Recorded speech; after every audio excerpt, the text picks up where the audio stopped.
Halo semua, JavaScript adalah bahasa pemrograman yang awalnya dikembangkan untuk membuat website lebih interaktif ya, dari mulai animasi hingga interaksi ke pengguna. Dulu sebelum JavaScript terkenal seperti sekarang penggunaannya gitu. Dulu tuh website hanya terdiri dari teks dan image doang sebenarnya gitu. Hingga akhirnya JavaScript dihadirkan untuk menambah interaksi ke dalam website tersebut. Nah, contoh penggunaan JavaScript yang saat ini sebenarnya hampir semua website sih yang ada saat ini itu semuanya menggunakan JavaScript. Jadi kalau teman-teman, hover menu ke satu website gitu, terus muncul menu drop down, itu menggunakan JavaScript. Kalau teman-teman buka buka menu di YouTube misalkan, di YouTube klik-klik, itu pindah-pindah halaman tanpa halamannya, itu juga JavaScript gitu. Untuk memutar videonya juga itu menggunakan JavaScript.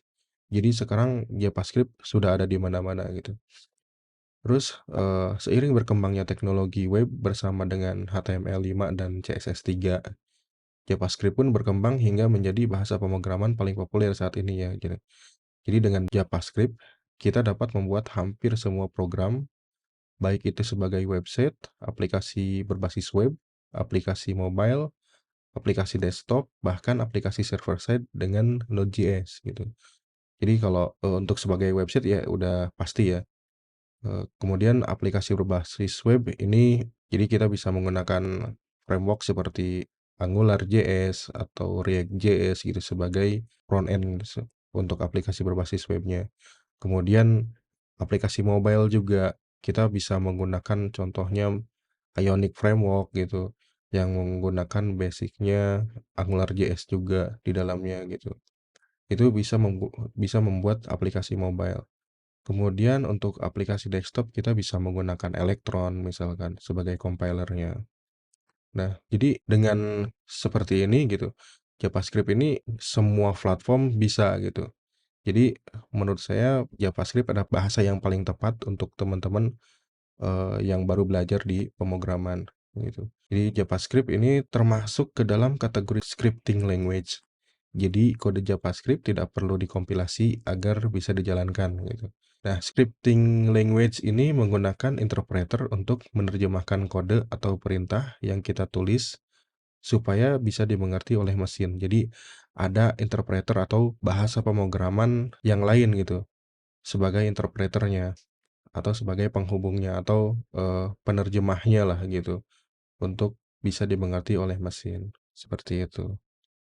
Nah, JavaScript ini dibuat pertama kali pada tahun 95 oleh Brendan Eich, programmer dari Netscape waktu itu.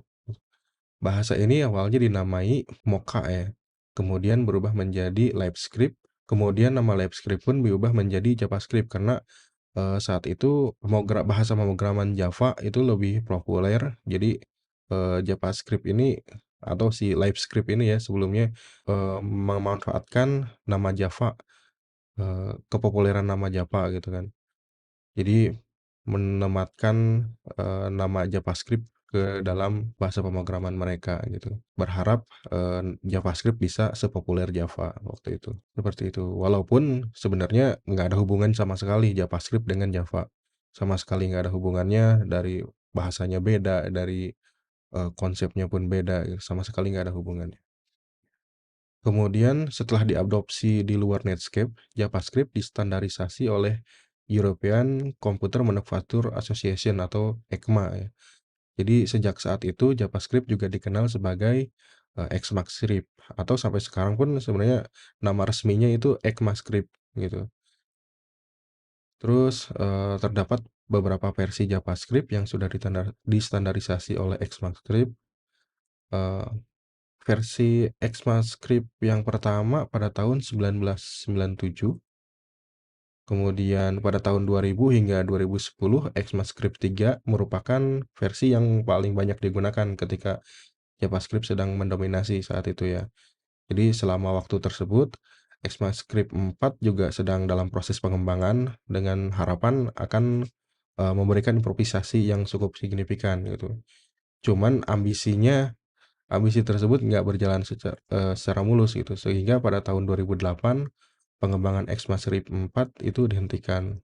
Walaupun begitu, ini bukan akhir dari JavaScript ya. Jadi pengembangan pengganti ECMAScript 4 itu berganti menjadi ECMAScript 5 dengan mengurangi ambisi-ambisinya dan berfokus pada perbaikan-perbaikan. Pembaruan tersebut berhasil dan akhirnya ECMAScript 5 rilis pada tahun 2009.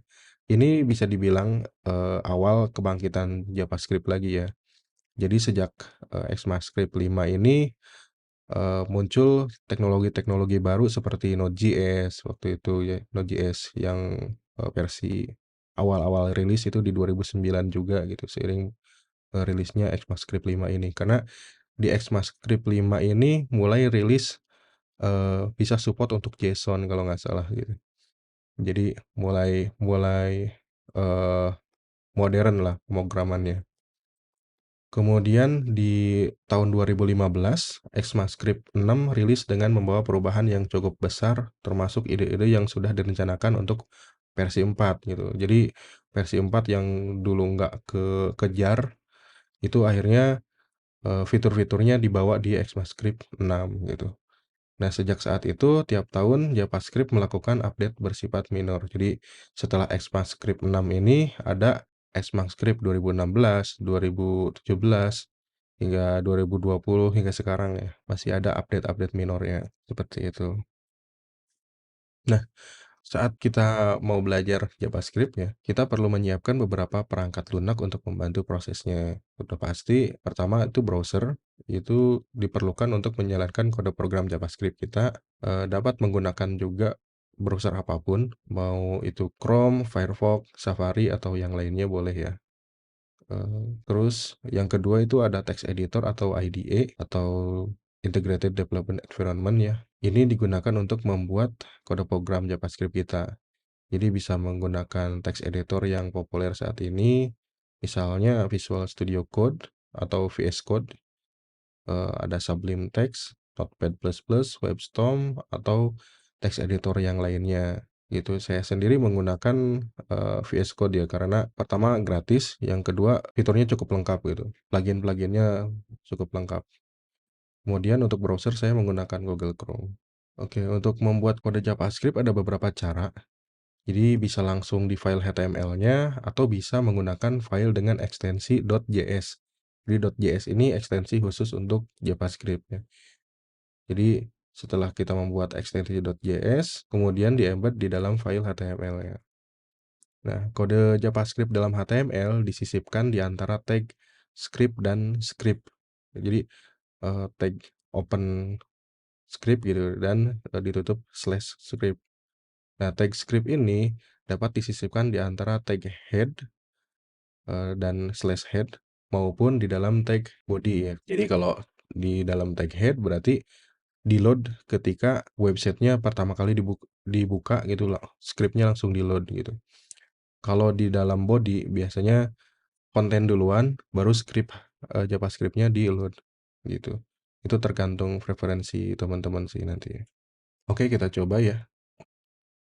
Pertama kita buat folder baru. Di sini saya membuat folder namanya belajar JavaScript ya. Nah, di folder ini kita masih kosong ya. Foldernya masih kosong, teman-teman silakan buat folder baru belajar JavaScript. Eh, Terus buka kode editor atau text editor teman-teman. Saya menggunakan Visual Studio Code di sini. Klik open, kemudian buka folder yang tadi ya. Klik open. Nah, di sini udah muncul ya. Belajar JavaScript. Nah, ini nama foldernya. Nah, kemudian eh, klik kanan ya. Terus new file. Nah, di sini ketikkan nama filenya index.html. Jadi kita buat file HTML-nya dulu ya. Oke, kita buat file HTML-nya dulu. HTML, kemudian ada tag head, kemudian ada title. Title kita isi dengan belajar JavaScript. Kemudian ada tag body. Jadi ada dua cara ya tadi saya sebutkan. Pertama, kita bisa eh, langsung di sini script. Nah, script untuk JavaScript-nya bisa langsung di sini ya. Kita coba. Nah, simpelnya seperti ini. Jadi ini script untuk JavaScript ya. JavaScript-nya di sini. Ini HTML seperti ini. Ini juga bisa di disimpan di sini juga bisa.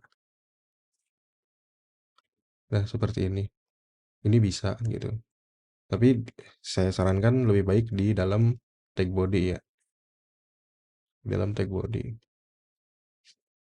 Nah, ini cara pertama. Cara kedua, kita bisa juga membuat satu file lagi. Klik kanan, new file. Kemudian kita beri nama script.js. Nah, ini file JavaScript ya, script.js. Kita isi dengan dokumen write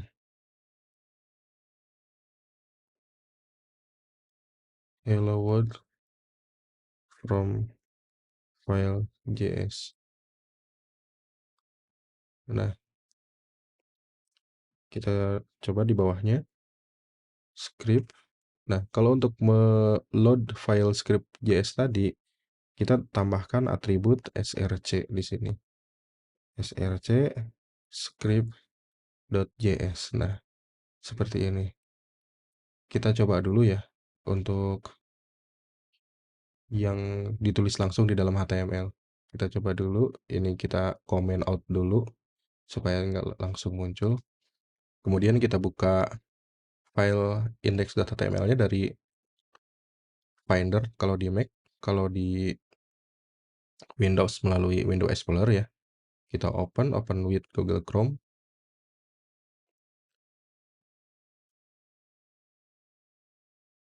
Sebentar.